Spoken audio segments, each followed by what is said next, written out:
From how high can you fall from a plane into the ocean and survive? That was the question that sparked the idea for my first ever story.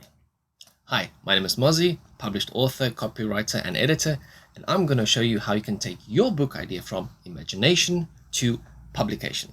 Let's go. 81% of Americans say that they would like to write a book someday. Of those people, only 3% start writing it. And of those 3%, only another 3% actually finish writing it. Now, I'm here to give you the roadmap that I wish I had when I started writing my first novel. So, there I was thinking, how high could someone fall from a plane into the ocean and survive? That was the question that sparked my story. I don't have a computer, so I wrote everything out in a blue and white striped little notebook. And it took me 18 months, but by the end of it, I had finished my first novel. It was called The Ghosts of the Past then, which was really lame, but I've retitled it The Winds of the Wild Coast, which I think is just a little bit better. I don't know.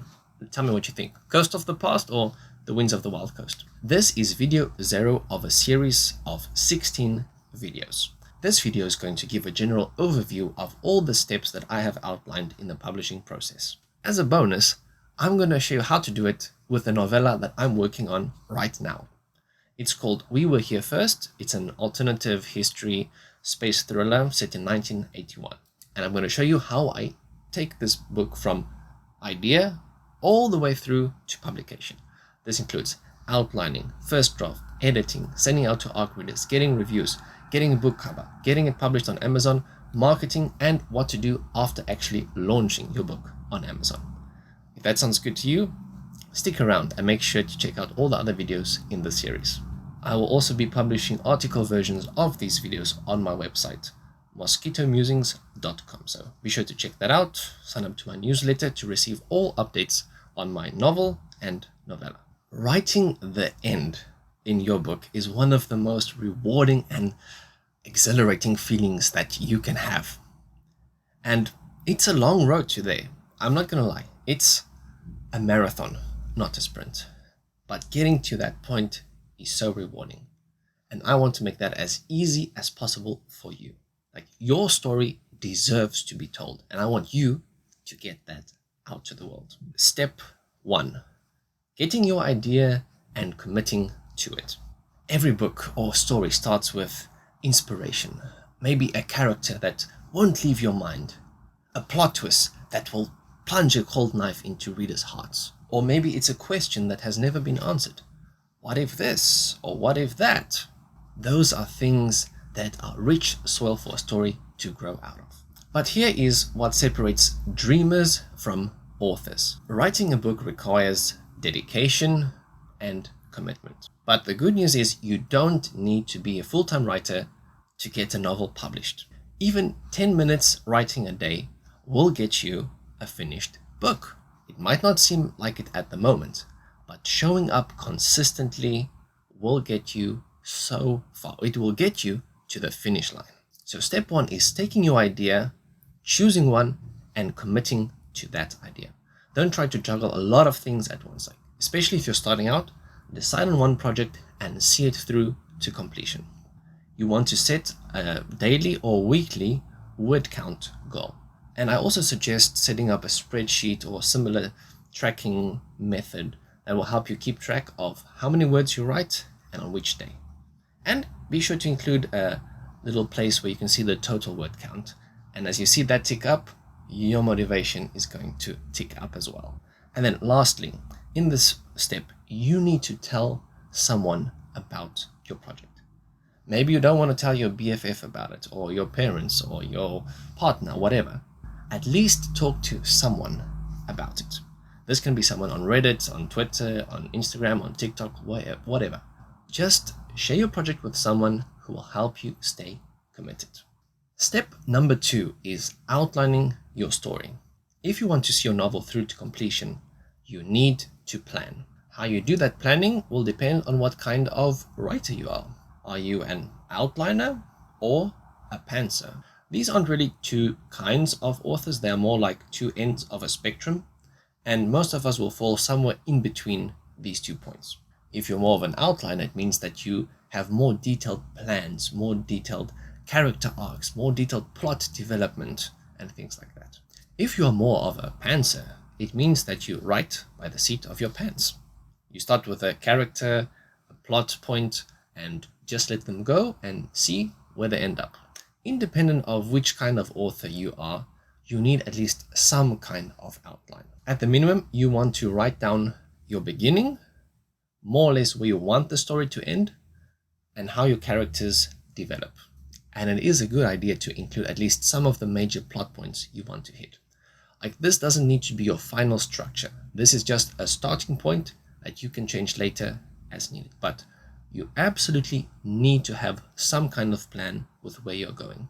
Once you've got more experience, you can absolutely just throw outline out of the window. But if you're just starting out, outline will greatly reduce your stress and the time it takes to write your book. Step number 3 is to decide on your plot structure. Successful stories follow a certain structure. There's a reason why movies have very similar kinds of beats or rhythms.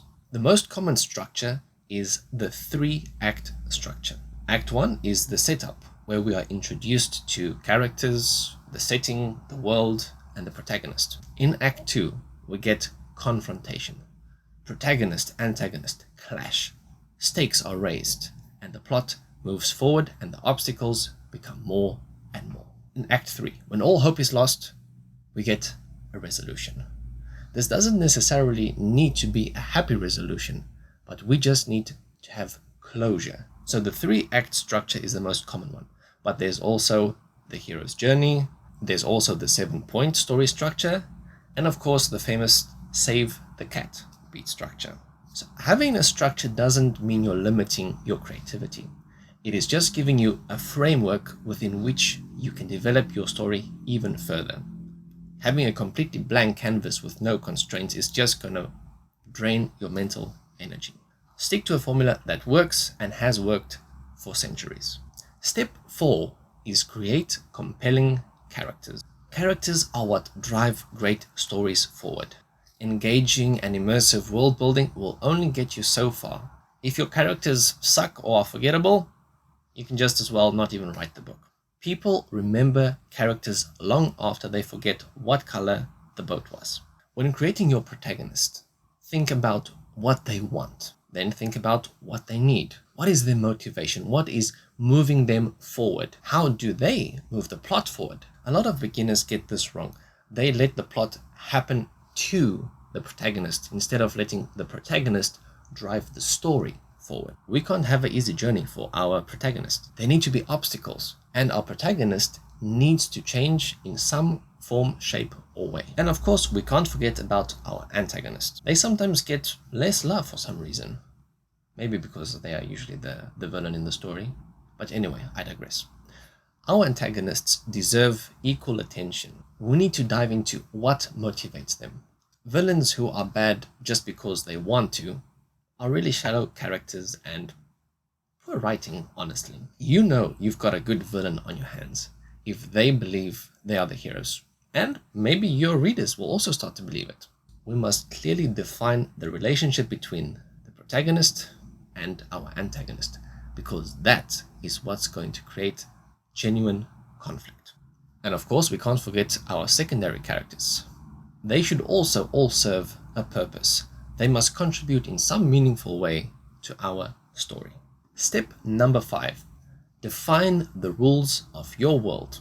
Whether you're writing fantasy, historical fiction, or a contemporary literature piece, you need to be specific in what kind of world you are building. If you're writing fantasy, write consistent rules that will not leave readers confused. If you need to create a new physics system, build it and stick to it. Don't go breaking the rules and breaking readers' minds. When creating a world, it should feel realistic. It should feel authentic. It should be tangible. It should be filled with sensory details that immerse the reader. And don't just describe the way things look.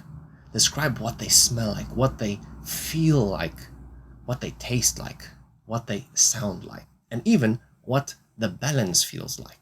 Create rules for your world and stick to them. Nothing frustrates readers more than inconsistent rules. Step 6 is to create effective, authentic dialogue and unique voices. Each character should have a quirk, a trait, a mannerism, a specific style, rhythm of talking that sets them apart from everybody else. You want your reader to be able to open the book, read a line, and know who that is being said by. Good dialogue reveals character. It will tell us more about that character, their background, their personality, what made them who they are. And it's much tastier to sprinkle some little details into the dialogue instead of info dumping in a paragraph of prose. Good dialogue will also move the plot forward. It will elevate the tension and raise the stakes. Dialogue is probably the hardest part to get right the first time. So write your dialogue and then come back to it and read it aloud. If it sounds kind of awkward or unnatural, maybe you need to rephrase it. Of course, our writing needs to reflect real life, but to a certain degree. We don't want to overdo it and talk about the weather or the percentage of humidity each time two characters meet in a thunderstorm. Okay, now we're ready for step number 7. Step 1 through 6 have been laying the foundation for your first draft. Now in step 7, we start writing. Here is the golden rule for first drafts. It doesn't need to be perfect. It just needs to be written. When you're writing your first draft, set small, achievable goals. This ties into step number 1, where we plan how much time we're going to invest in our novel. You want to develop a good routine of writing. Once you get into a routine, you're going to start seeing some real results. What helps with that is to create a consistent writing environment. Have a little special place just for writing. And when you're drafting for the first time, turn off and shut up that internal editor. This is not the time for making edits. This is just to get words from your mind onto the paper or computer, whatever. Track your progress with a spreadsheet, with an app, or any other thing that works for you. Celebrate your wins. You are making progress. You are part of that 3% of the 3% of the 81%. So you are awesome. You can do this. Remember, you can't revise what hasn't been written yet. So get that first draft out without going back and editing it. Step number 8 might come as a little surprise. It is to start marketing and building a community. Oh, why step number 8? Well, you should start marketing and talking about your book as soon as you start creating it. This once again ties into one of the previous steps where you must make yourself accountable. If you're posting and sharing your progress with your audience, that's going to motivate you to keep going. It's going to help you stay committed to your project. Building an audience takes time, a lot of time. So start marketing a long time before you launch your book. This doesn't need to be complicated. You can create a TikTok account, Instagram account, a Twitter account, Pinterest, whatever, and just post regularly. Maybe start with twice a week, posting a quote or an excerpt from your novel.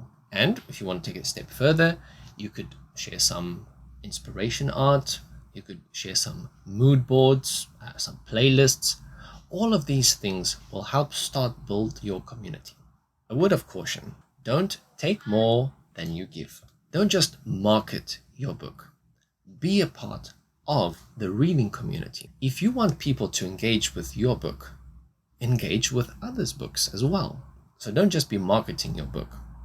You want to be providing useful, relevant content. That can be book recommendations, book reviews, sharing relatable things that only readers understand.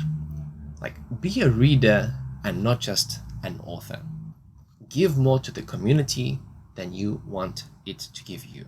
Now, don't worry about giving away your story, like posting quotes is going to give away my story.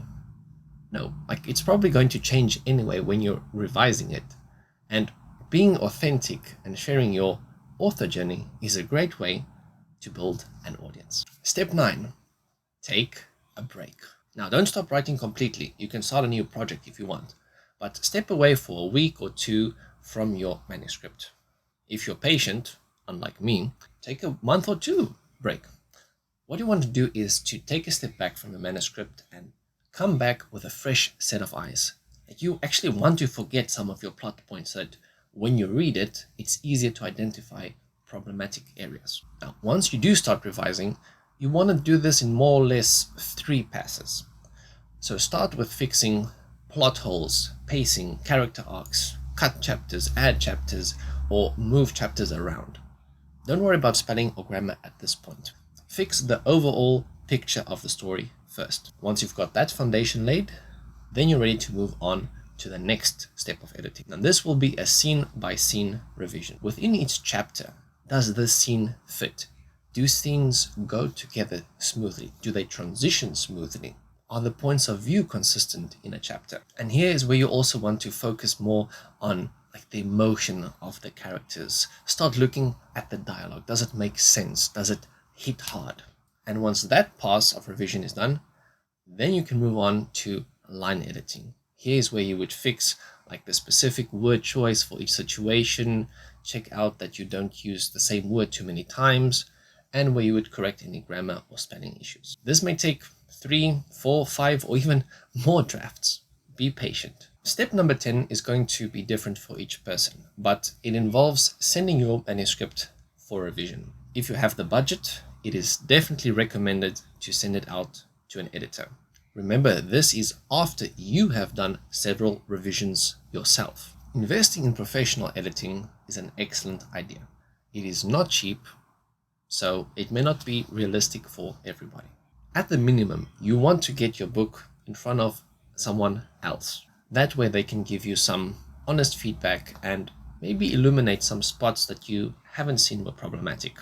If you can't afford professional editing, try to participate in critique swaps. You read someone else's work and critique it, and they do the same with your work. You can find lots of these groups on different social platforms. And if that's not an option, or you don't want to bother with the logistics of that, well, you can self-edit it, but it is very tough. And if this is your first book, maybe don't invest too much in professional editing. Maybe you want to save that for when your craft has been honed in more. Of course, if you've got a background in writing already, or you know someone who is, go for it. It's your book. Do with it what you want. There's a lot of value to be had in getting professional work done on editing, but self-editing is an option. It just takes a lot more discipline and honesty with yourself. Once that's out of the way, step number 11, getting beta and ARC readers. Beta readers are people who you send out early copies of your manuscript to. So this could be started even while you're getting editing done. So these are people who give you initial feedback on how the story is feeling.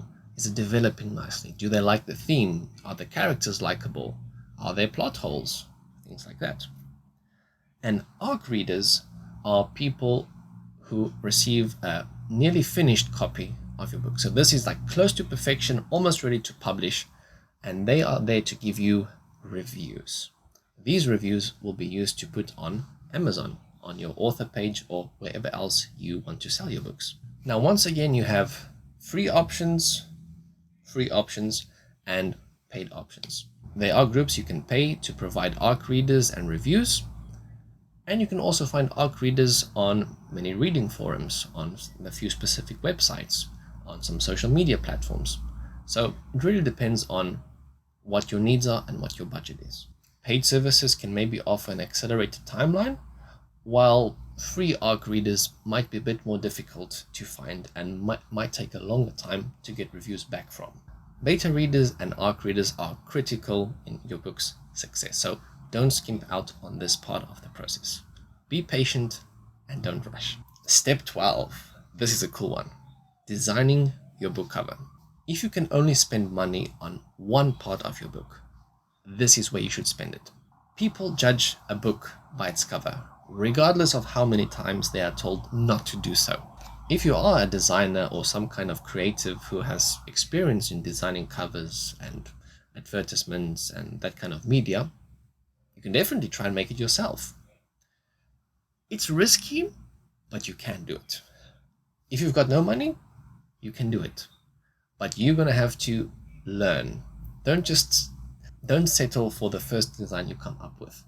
Iterate, revise, iterate, send out for feedback, iterate again. Your book cover is your number one friend in selling your book. So make sure it is as close to perfection as possible. If you can pay for it, you've again got some options. You can get cheaper options like pre-made covers, or you can splurge a little bit more and pay for a professional designer. Spend as much as possible on this part. Once again, balance it with the potential of your book. If it's your first book, probably don't spend $1,000, $2,000 on just the cover. When making the cover, make sure that a reader can identify the genre, give them an idea of what the story is going to be about, and make sure it looks good as a thumbnail. So don't skimp out on your book cover. Spend time and or money on getting it looking as good as possible. Step 13. Format your book for publishing. If you are self-publishing, the most obvious choice is Amazon KDP. They have the biggest market share, the biggest customer base, and honestly the easiest platform to self-publish. There are other options and I will go through them in the respective video in the series, but I'm going to focus mostly on Amazon KDP. As I mentioned earlier, I'm going to show all of these steps with my own novella. So you're going to see what it looks like to get a book from outline, design, formatting, publishing, marketing, everything. I'm going to share my whole strategy, my whole journey here with you. In this step, you're going to want to format your book to look awesome. You want to separate scenes nicely. You want to separate chapters nicely. Make sure your chapter titles look good if you're including chapter titles, and everything else to make it look polished. And we'll also include the copyright page, some little things you can do to improve your marketing, putting it in the back of your book and things like that to help retain customers after selling your book. But we'll get into that in the specific video.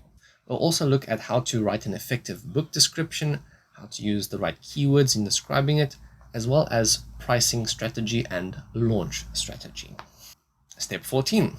Your book is live and now you need to keep marketing. So up to now, you've been marketing your book throughout this whole process. Maybe you've been posting book cover, mock-ups, more quotes from your book, your A+ content, all of that. You've been marketing like heck. But after you press publish and it goes live, you need to keep marketing. More often than not, a book's sales only picks up a while after publishing. So don't worry if marketing right after launch does not go so well. We need to keep working at it consistently. Being an author, a successful author, is about consistent effort, consistently showing up and putting in the work that others won't do. We want to keep promoting your new book. We want to keep building our audience, keep connecting with readers. We want to respond to reviews and reach out to potential new collaborators. And then step 15, start your second book. Yes, to be a successful author, you can't depend on just one book. I bet that if you finish your first book, you're going to want some more. And that's the best way to start turning this, writing books, into a potential career. Most successful authors don't stop at one book. In fact, it's usually a requirement to keep writing if you want to see consistent income from writing books. That may not be your idea, but a lot of us want to maybe make this our career, our means of income, or a means of earning a little bit extra money. So we're going to take all the lessons we learned from our first book and apply them to our second. And I promise your second book is going to come out much more quickly than your first one. In summary, in step 15, we're going to look at how we can leverage our existing audience and build from there. With each book you publish, your audience will grow and the chance of people discovering your books becomes all the more greater. The most important thing is to keep honing your craft. With each book that you write and publish, you will get better at something else. So there you have it. 15 steps to getting your first book from imagination to publication. I know it might seem a bit overwhelming because, frankly speaking, it is a long, hard journey, but it is worth it. It is possible. You can become one of the 3% of the 3% of the 81% of people. And remember, every published author started exactly where you are now. The best day to start is today. The second best day to start is tomorrow. So don't procrastinate, start now. Like I said, this is video 0, where I give you a general overview of the series with some explanation of what happens in each step of the publishing process. And video 1 is going to talk about how to start with the idea and commit to it. We'll look at specific tips and techniques on how we can take an idea, refine it, and turn it into a killer storyline. If you're serious about book writing, be sure to subscribe to this channel, hit the notification bell, leave a like, a comment, whatever you want. It helps me out. So thank you in advance. Thank you so much for investing your time in watching this video. I hope it provided some value to you, and I look forward to seeing you here next time. Until next time, happy writing, write stuff down, your story matters. Bye!